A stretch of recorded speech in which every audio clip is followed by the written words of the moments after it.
Que a paz de Jesus esteja com cada um de nós hoje e sempre, nessa noite que é uma noite diferente, na qual nós estaremos aqui vibrando por nossos entes queridos, por amigos, por pessoas tão importantes que passaram na nossa vida enquanto encarnados e que deixaram, né, o seu rastro de amor, de alegria, de bons momentos.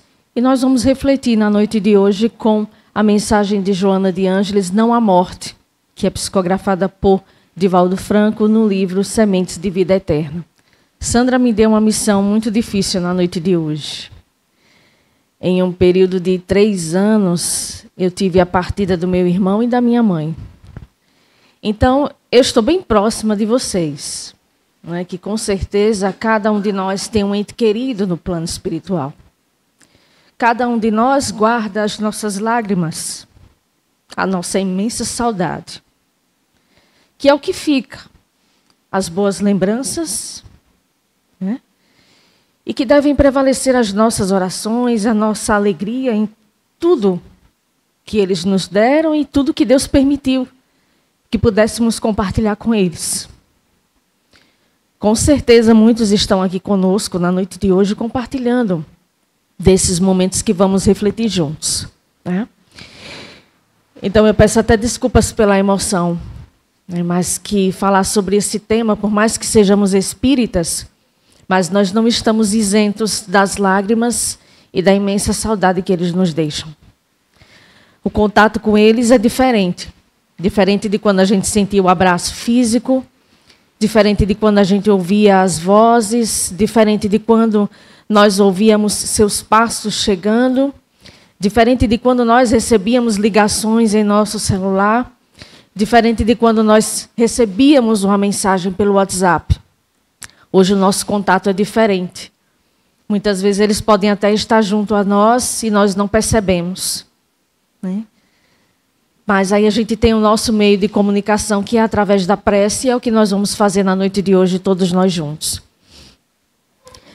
Mas antes de iniciar a mensagem de Joana de Ângeles, eu trouxe para vocês, né, para que a gente possa refletir como anda a aceitação da morte para, em especial aqui, os brasileiros, porque essa pesquisa foi feita com os brasileiros.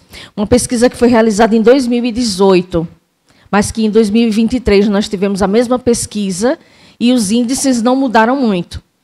E a pesquisa diz o seguinte: brasileiro não gosta de falar sobre morte e não se prepara para o momento, revela a pesquisa. Pesquisa inédita mostra ainda que a maioria dos brasileiros tem mais medo de perder alguém do que da própria morte.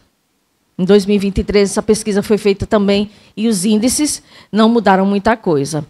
Falar sobre a morte é um tabu para mais de 73% dos brasileiros, é o que mostra a pesquisa inédita encomendada pelo Sindicato dos Cemitérios e Crematórios Particulares do Brasil, SINCEP, e realizado pelo Estudo Ideias, né, Estudo Ideias, divulgada na segunda-feira, dia 24, no caso em 2018, na abertura do evento Inspirações sobre a Vida e Morte em São Paulo. E aí chegaram à seguinte conclusão nessa pesquisa, que 82,4% dos brasileiros acham que não tem nada mais sofrido que a dor da perda de alguém. 79% acham que nunca é a hora certa. 63% acham que a tristeza está associada à morte. 48,6% não estão prontos para lidar com a morte de outra pessoa. 30% têm muito medo de morrer. 30,4% não sabem como ou com quem falar sobre a morte. E 10% acreditam que falar sobre a morte atrai a morte. Então, tem pessoas que evitam falar sobre isso, né, que inclusive não querem nem ouvir falar sobre plano funerário, né? Já acha que isso vai atrair a morte. Então, a gente vê aqui, tem uma ideia, uma pálida ideia, né, de como andam os brasileiros em relação a algo inevitável na nossa vida, que é essa grande viagem que todos nós iremos realizar para o plano espiritual. Então, a maioria acha que não tem nada mais sofrido do que a dor de perder alguém. Então, a pesquisa mostra que muito mais do que o medo de morrer é o medo de perder alguém, a perder um familiar. E então, após a morte, vem o luto, né, que é algo que é muito trabalhado e que, inclusive, há 5 etapas, né? Obrigatoriamente, a pessoa não precisa passar por todas, muitas nem passam por essas etapas, outras pessoas passam por todas, algumas passam somente por 1 a 2. Então, nós temos a primeira etapa, que é a negação, é, na verdade, uma proteção, né, para não aceitar aquele momento. Quando chega a notícia, quando a gente recebe, seja do médico, seja de um familiar, que alguém muito querido nosso partiu, há aquele primeiro momento de negação, de não acreditar. E a gente cria aquele mecanismo de defesa, de proteção, de não aceitar. Então, a gente nega, é a primeira etapa. A segunda etapa é a da raiva. E muitas vezes dizer, isso não é justo. Isso não é justo. Por que Deus permitiu isso? E aí a gente até ouve dizer, e o Evangelho trabalha inclusive isso, né, se fosse, né, um homem de bem, né, a gente diz assim, teria morrido, então por que não morreu fulano, morreu meu ente querido? Tantas pessoas aí, né, que fazem o mal. Eu já ouvi muito isso. Então a gente tem aquele momento de raiva, de revolta, é a segunda etapa. A terceira etapa é a barganha, é quando a gente pensa, a gente quer trocar algo, né, por aquilo que é inevitável na nossa vida, que é a morte. Então a gente diz, se eu tivesse sido uma pessoa melhor, se eu tivesse feito mais por aquele ente querido, ele não teria morrido agora. Então é esse tipo de troca, de você fazer algo para evitar a morte de alguém. A depressão, que é muito comum, desenvolver a ansiedade, a depressão após a morte de um ente querido, principalmente após a morte de um ente querido. Né? E aí vem a falta de apetite, a falta de sono, né? A falta de concentração, a tristeza profunda, e que muitas vezes as pessoas recorrem, né? São levadas a procurarem um profissional, seja um psicólogo, um psiquiatra. E a quinta etapa, a aceitação, que isso vai depender de como cada um enfrenta esse momento. Por quanto tempo eu passo um luto? É de cada um também. Né? Então, tem pessoas que faz muitos anos que um ente querido partiu, mas aquela pessoa ainda permanece naquele estado. Outros, rapidamente, acabam aceitando e vão, né, levando a sua vida tranquilamente. Isso não quer dizer que esquecemos os nossos entes queridos. Essa etapa da aceitação. Né? Então, é aquele momento de resignação em que a gente compreende que não está ao nosso alcance, que é lei natural da vida. E que somente cabe a Deus, que a gente aqui na Terra tem que aceitar essa partida e que nós, né, também, né, teremos esse momento de partida. Mas Joana de Ângeles, então, inicia sua mensagem através de Divaldo, dizendo o seguinte: depois que partiram do círculo carnal aqueles a quem amas, tens a impressão de que a vida perdeu a sua finalidade. Então, é muito comum, principalmente para as mães, que quando perdem, e nós estamos usando aqui de uma forma errada, mas é muito comum a gente utilizar a palavra, né, perder, a perda de um ente querido. Então, é muito comum as mães de não terem mais sentido na vida. Né? Aquela dor profunda que, como Chico Xavier dizia que não tinha como designar, como dar nome à dor de uma mãe quando perde um filho. Então, é muito comum essa perda pela finalidade na vida. Não tenho, nada mais me interessa. Não tenho mais ânimo para fazer o que eu tanto gostava. Então, isso é muito comum com a partida daqueles a quem amamos. As horas ficam vazias. Enquanto a angústia que te dilacera e uma surda desesperação que te mina as energias se fazem a constante dos teus momentos de demorada agonia. Então, né, a falta que sentimos da presença física, das brincadeiras, dos sorrisos, dos momentos marcantes. Então, as horas ficam vazias, passam devagar. Há aquela dificuldade de cair a ficha, da gente começar a nossa rotina, começar o nosso dia a dia, sem contar mais fisicamente com aquela pessoa. Né? As coisas vão se encaixando, mas falta alguém, né, que estava compartilhando conosco daquele momento. Então, aquelas horas vazias, aqueles momentos de angústia que traz desespero muitas vezes, né? Dilacera os nossos corações. Estiveram ao teu lado como bênçãos de Deus. Então, cada um que passou na nossa vida é uma bênção de Deus. Deus permitiu que eles estivessem conosco, clareando o teu mundo de venturas com o lume da tua presença e não pensaste, não te permitiste acreditar na possibilidade de que eles te pudessem preceder na viagem de retorno. E isso é muito algo na nossa vida. Estamos aqui uns com os outros, com os nossos familiares, amigos, e não pensamos de que daqui a alguns minutos, amanhã, ou durante essa semana, durante esse mês, algum de nós pode ir para o plano espiritual. Não passa isso na nossa mente. A gente convive com o outro como se, né, o amanhã viesse, o outro viesse, a outra semana viesse, ou seja, não pensamos na morte. E pensar na morte, falar sobre a morte, não quer dizer que devamos viver mórbidos, a todo minuto falar sobre a morte, que alguém vai morrer, eu posso morrer, eu já vou deixar tudo preparado. Olha, se eu morrer... Não, não é isso. Mas é estarmos conscientes de que a vida é passageira.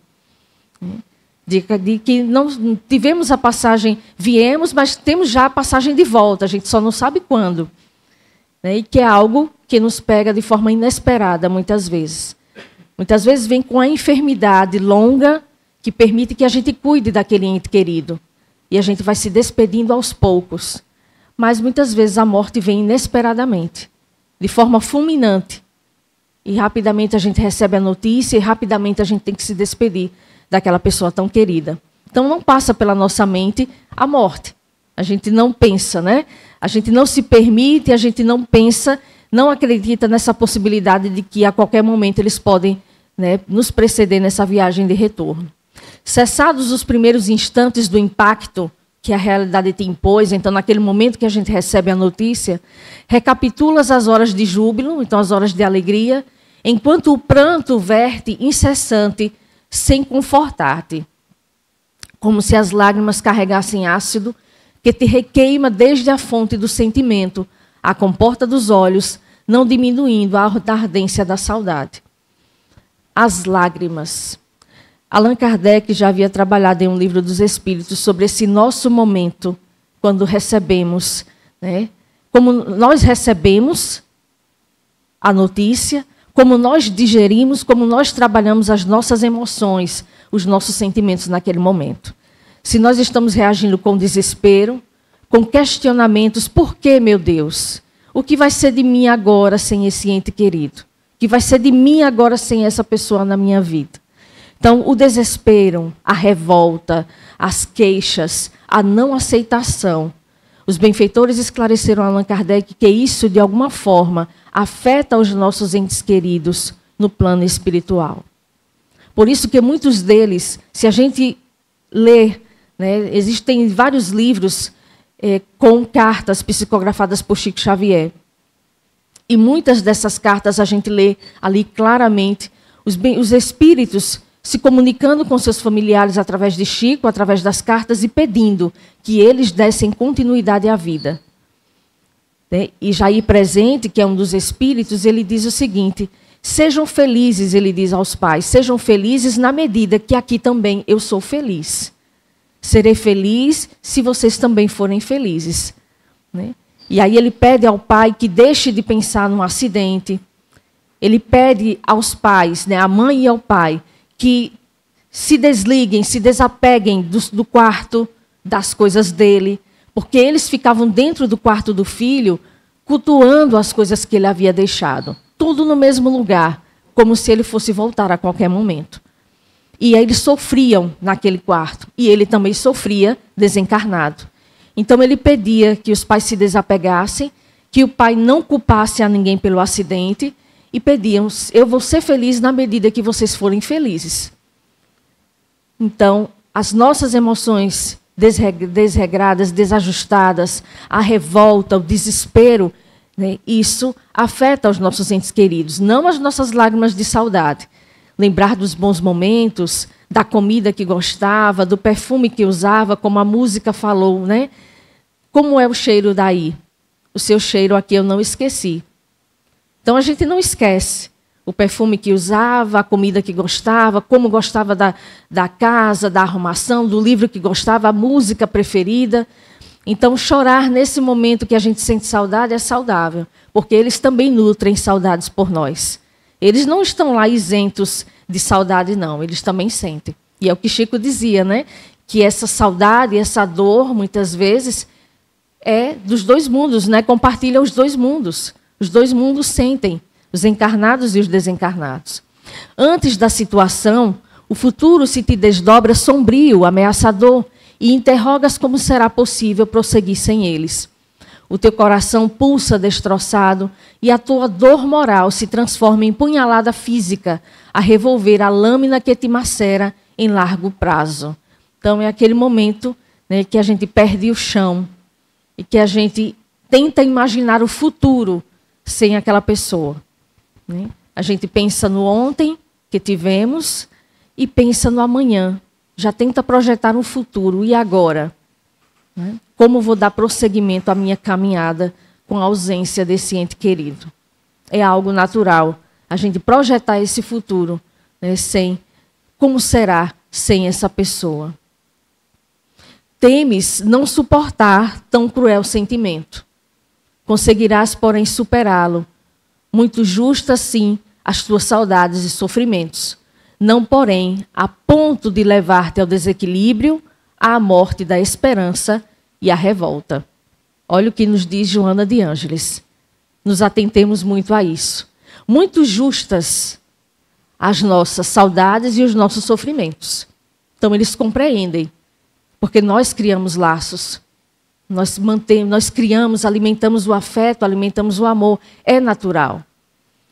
Mas não devemos levar o sofrimento, a saudade, ao ponto do desequilíbrio, à morte da esperança e à revolta.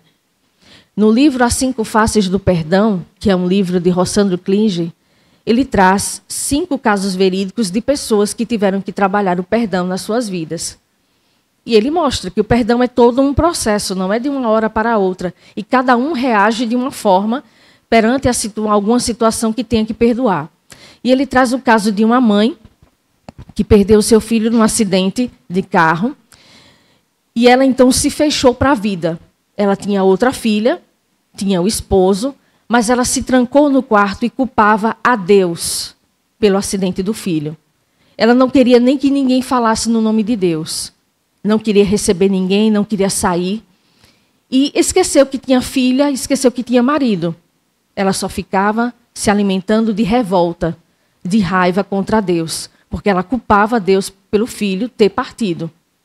Até que chega um dia que a filha resolve chamar a atenção da mãe e dizer: olha, mãe, Deus não tem culpa. O único culpado, e aí ela teve que ser forte para dizer que o único culpado era o irmão.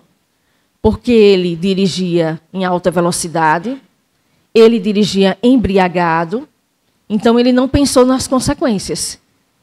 Ela diz: Deus não teve culpa, o único culpado era ele.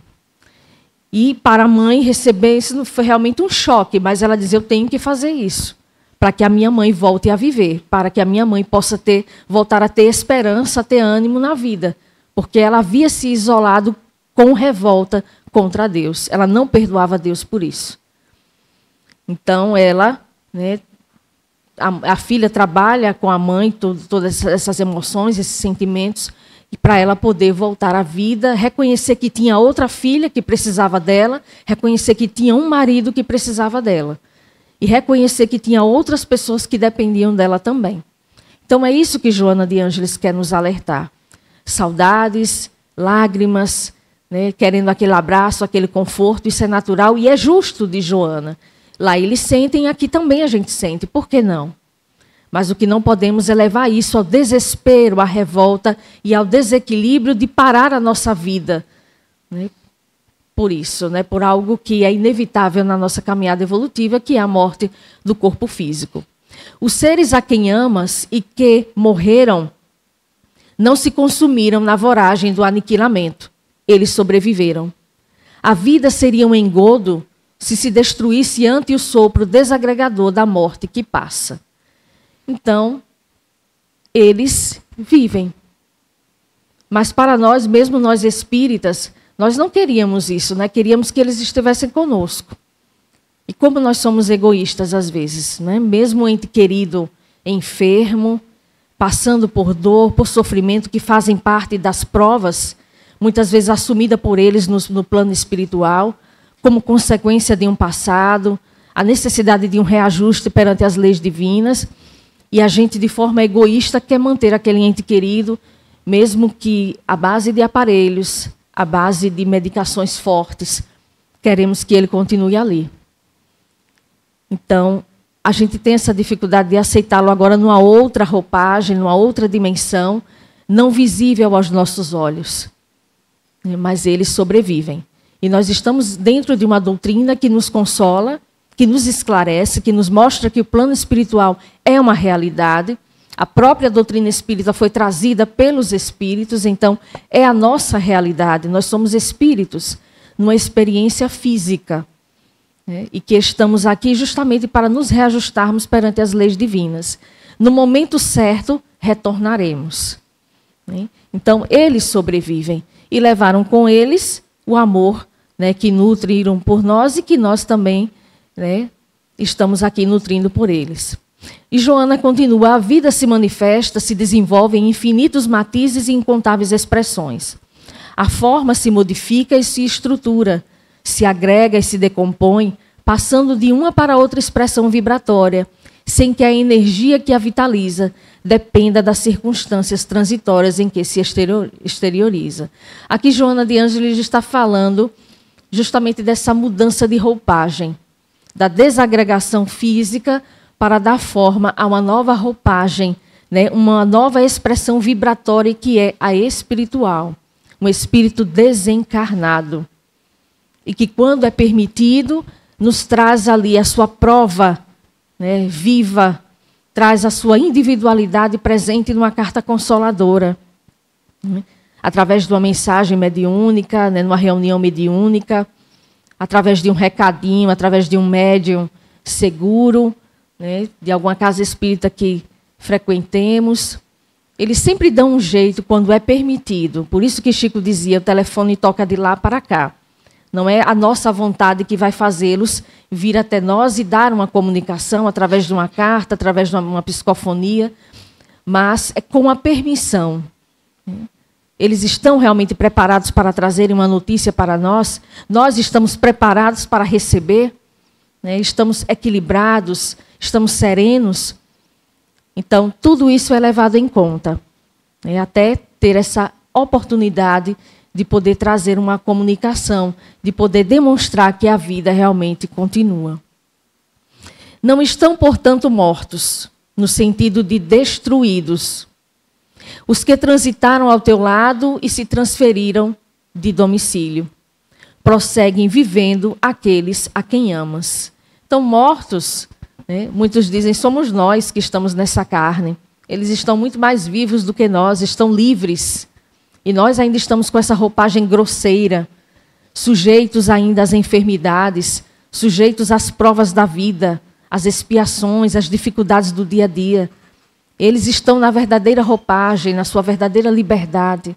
Então não estão mortos, estão apenas numa outra dimensão, numa outra vibração.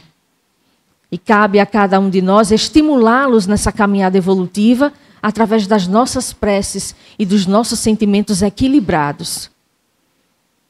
É uma forma de estimulá-los. Vão, sigam em paz. Eu vou ficar bem. Eu vou estar em paz. A saudade é grande, né? A gente tem essa dificuldade.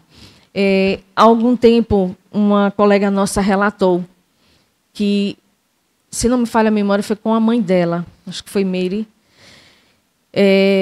dizendo assim, a dificuldade que ela teve e que realmente a gente tem. De, naquele momento, a gente vê um ente querido partindo, né, alguém que está ali enfermo, há muito tempo no hospital, né, ou há alguns dias acamado, e a gente percebe que são os seus últimos momentos, e a gente com aquela dificuldade de dizer, Senhor, né, seja feita a tua vontade. Essa dificuldade de desprendimento da nossa parte. Seja feita, Senhor, a tua vontade, tenha misericórdia, né, e que faça o que for melhor.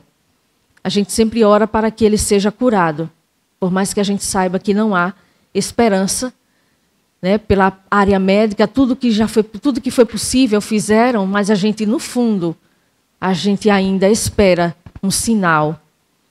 Né? Então, essa dificuldade de desprendimento. de dizer, Senhor, seja feita realmente a tua vontade e que ele possa retornar à verdadeira pátria.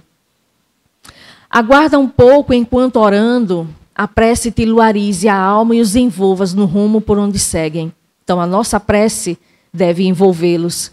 Não te imponhas mentalmente com altas doses de mágoas, com interrogações pressionantes, arrojando na direção deles os petardos vigorosos da tua incontida aflição. Esforça-te por encontrar a resignação. Mais uma vez, Joana nos chama a atenção aqui que a nossa prece é que deve envolver essas almas, ajudando-os a prosseguirem. Né? E ela diz, não te imponhas mentalmente, ou seja, o nosso pensamento não deve trazer mágoas, interrogações, por quê? Né? O que vai ser de mim agora sem você? Porque isso, de alguma forma, né, se o espírito está ali ainda muito apegado às coisas materiais, muito apegado à família, né, o natural é que ele, né, fique presente. Tem essa dificuldade de partir, principalmente quando a família, em peso, o chama dizendo, o que será de nós agora sem você? Não nos abandone, não me deixe. Então, o espírito sensível a essas rogativas ali permanece. Então, há essa dificuldade de desprendimento. Então, não podemos lançar na direção deles as nossas aflições. E Joana diz, esforça-te por encontrar a resignação. E resignação, né? E as pessoas confundem que resignação é aceitar tudo, né, de cabeça baixa, sem dizer nada. Resignação é justamente a gente compreender que aquilo que não está ao nosso alcance fazer.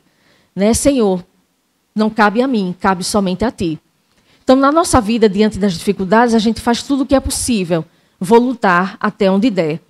Lutamos até onde conseguimos. Senhor, só posso ir até aqui. Agora é contigo, seja feita a tua vontade. Então, a resignação em relação à partida dos nossos entes queridos é compreender que o momento é chegado. Que todos nós teremos o nosso momento, que é algo inevitável e que não nos cabe reter o nosso ente querido na terra. E o Evangelho nos diz, é como aquele, né, amigo com o qual nós compartilhamos uma cela. Se a gente vê que o nosso amigo conseguiu, né, vai ser solto antes de nós, conseguiu a sua liberdade, olha, seu amigo, né, vai ser liberto amanhã, vai ser libertado amanhã, vai sair. E você ainda vai permanecer algum tempo na cadeia. Então, o Evangelho diz, se a gente acha ruim, né, se a gente se questiona, por que ele, não eu? Né? Ele vai sair, ele vai ser libertado. Isso é um egoísmo da nossa parte, de não querer o outro, de não querer ver o outro bem, de não querer que o outro fique bem. Então, da mesma forma, em relação à morte, né, aquele ente querido que nos antecedeu nessa viagem, foi antes de nós, seria um egoísmo da nossa parte. E Joana continua, o amor vence quando verdadeiro. Qualquer distância e é ponte entre abismos, encurtando caminhos. Da mesma forma que há nelas por volver a senti-los, a falar-lhes, a ouvir-lhes, eles também desejam. Necessitam, porém, evoluir quanto tu próprio. Então, Joana diz, né? Ela que mais sabe por ela ser desencarnada, né? Por ela estar desencarnada. Então, ela diz, a nossa vontade, a vontade que temos de senti-los, de falar com eles, de ouvir a voz, eles também têm essa vontade. Porém, eles necessitam evoluir, como nós também. Então, Chico traz aquele livro, né, o último livro de André Luiz, A Vida Continua. Né? É justamente nos dando esse direcionamento. A vida continua para nós e para eles. Né? Para eles do lado de lá, que irão se aperfeiçoar, estudar, trabalhar. Quando permitido, a gente percebe, né, a gente sabe através das obras de André Luiz, quando é permitido, eles vêm à crosta terrestre, fazem visitas aos seus antigos lares, reveem os seus familiares quando permitido, e nós também devemos prosseguir. Então, quão felizes eles não se sentem quando aqui chegam e percebem que nós estamos orando, resignados, né, seguindo a nossa caminhada evolutiva. Isso não mostra que os esquecemos, né, mas tomamos consciência de que devemos prosseguir, não estacionar. Se te prendes a eles demoradamente, Olha, Joana diz aqui, demoradamente, né? Então, se te prendes a eles demoradamente, ou os encarcera no egoísmo, desejando continuar uma etapa que ora se encerrou, não os fruirás, porque estarão na retaguarda. Libertando-os, eles prosseguirão contigo, preparar-te-ão o reencontro e aguardar-te-ão. Então, Joana de Ângeles fala, quando a gente prende os nossos entes queridos pelo nosso orgulho, né? E André Luiz traz algo muito interessante, a desencarnação de Dimas. Eu acredito que vocês conhecem esse caso. É uma lição para nós. Dimas estava enfermo e a família, a esposa, né, o prendiam. Já era hora dele se desprender, já era hora dele acompanhar os benfeitores espirituais. Mas a família não deixava. Faziam orações para que ele se curasse, se recuperasse. E os benfeitores querendo fazer o desligamento e não conseguiam, porque aquelas orações egoístas, de alguma forma, porque Dimas estava muito enfermo, eles não aceitavam a partida dele.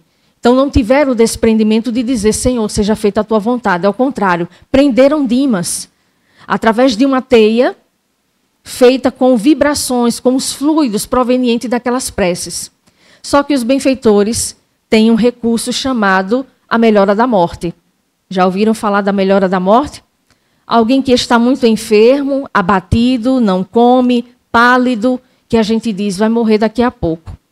E aí, de repente, aquele ente querido fica corado, com apetite, começa a falar, muito alegre, né? E abraça um, conversa com o outro. Nossa, que bom, meu ente querido está melhor, graças a Deus. E aí relaxam na oração.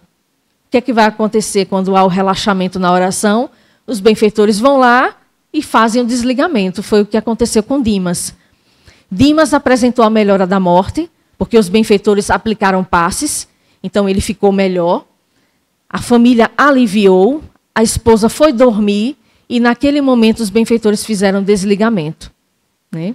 Então isso é muito comum, mostrando aí que as nossas preces voltadas para o egoísmo, de querer prender o nosso ente querido, nas condições em que ele se encontra, né, muitas vezes bastante abatido, com uma enfermidade incurável, uma enfermidade que a medicina diz nós não podemos fazer mais nada, né, é esperar a hora. Então, é o momento de nos resignarmos e entregarmos a Deus. Então, quando a gente liberta os nossos entes queridos, eles vão prosseguir, né? Vão prosseguir e vão se preparar para o reencontro. Faze-te a teu turno digno deles, da sua confiança, e unge-te de amor com que enriqueças outras vidas em memórias deles, por afeição a eles. Não penseis mais em termos de adeus, e sim em expressões de até logo mais. Não adeus, e sim até logo. Não sabemos quanto tempo ainda permaneceremos na Terra, mas até logo. Então, Joana de Ângeles fala aqui algo que Raul Teixeira já havia falado em uma palestra. Quando formos fazer um ato de caridade, quando formos fazer uma ação no bem, homenageemos aquele ente querido, entregando as bênçãos daquela tarefa a ele, em homenagem a ele. Senhor, que as vibrações desse trabalho ao qual eu me proponho, essa felicidade de servir ao próximo, essa caridade que tenho praticado para com o meu próximo, para comigo mesmo, que o meu ente querido receba essas vibrações de gratidão, de amor, de entrega, de abnegação. Então, Raul Teixeira também dá esse conselho. Façamos o bem em nome dos nossos entes queridos e eles ficarão felizes. E na carta de Chico Xavier, isso era muito comum, quando os filhos diziam, mamãe, comemore o meu aniversário no orfanato. Leve um bolo em meu nome. Comemore o meu aniversário com aqueles que necessitam. Era um pedido dos filhos para as mães, que iriam ficar tristes naquele dia em que seu filho comemoraria aniversário. E os filhos pedem para que elas possam comemorar com crianças que foram abandonadas. Então, um gesto de amor, de caridade, e que com certeza eles no plano espiritual receberiam essas vibrações. Todos os homens na Terra são chamados a esse testemunho, o da temporária despedida, Considera, portanto, a imperiosa necessidade de pensar nessa injunção e deixa que a reflexão sobre a morte faça parte do teu programa de assuntos mentais, com que te armarás, desde já, para o retorno, ou para enfrentar em paz a partida dos teus amores. Joana de Ângeles pede que aqui a gente faça da morte um assunto do nosso cotidiano, para que nos preparemos para o nosso momento, mas também para que nos preparemos para enfrentar em paz a partida de outros entes queridos, de outras pessoas importantes para nós. Em uma mensagem chamada Desencarnação em Família, que também é de Joana de Ângeles, ela diz: devemos trabalhar esse tema até com as crianças, de um modo diferente. Claro que elas não vão receber da mesma forma que nós, mas ela diz, até mesmo com as crianças, não devemos mentir, né? Como a gente muitas vezes faz. Não, ele viajou. Se quem viaja, de alguma forma a gente espera que volte, né? Mas ela pede que sejamos claros com as crianças, que façamos no nosso cotidiano esse tema presente na nossa fala, né, para que possamos ir nos preparando. Mas a gente viu pela pesquisa que o brasileiro tem uma dificuldade muito grande de aceitar a morte, né, de falar sobre morte. Né, imaginemos de aceitar. Então, a gente viu que o medo de perder um ente querido é muito maior do que a sua própria morte, né, do que o medo de morrer. Então, é algo muito presente na nossa vida, esse medo de partir, mas também o medo de perder algum ente querido. Quanto àqueles que viste partir, de quem sofres saudades infinitas e impreenchíveis, vazios no sentimento, entrega-os a Deus, confiando-os e confiando-te ao Pai, na certeza de que, se souberes abrir a alma à esperança e à fé, conseguirás senti-los, ouvi-los, deles aurindo a confortadora energia com que te fortalecerás até o instante da união sem dor, sem sombra, sem separação pelos caminhos do tempo sem fim, no amanhã ditoso. Então, Joana diz, quando nós entregamos a Deus, nós os entregamos a Deus em nossas preces. Quando nós nos entregamos também a Deus, nós temos essa maior sensibilidade de senti-los, ouvi-los e de receber o conforto através das energias do alto. Não é fácil, como eu relatei no início. Sandra me deu uma missão muito difícil, de falar para vocês com o meu coração ainda muito pequeno e muito apertado. Mas a missão foi dada e eu espero que a missão tenha sido cumprida, de poder compartilhar com vocês. Estou aqui junto com vocês. Não é porque estou aqui que não tenho, né, esse coração apertado, esse coração pequeno de saudades, de vontade de sentir, de ouvir, de falar. Então, não é fácil essa nossa caminhada quando alguém muito importante para nós se vai.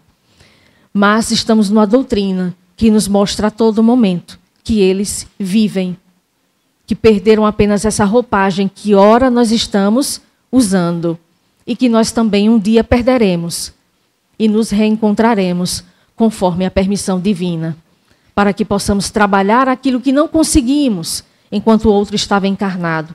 Quem sabe aquela mágoa, aquela falta de perdão, quem sabe aquele momento que nos deixou chateados, nos deixou tristes, e que vamos nos reencontrar e nos reajustar. Então, que Jesus nos abençoe, nos ilumine, fortaleça nossos corações, para que possamos seguir firmes, até o dia em que possamos nos reencontrar com os nossos entes queridos.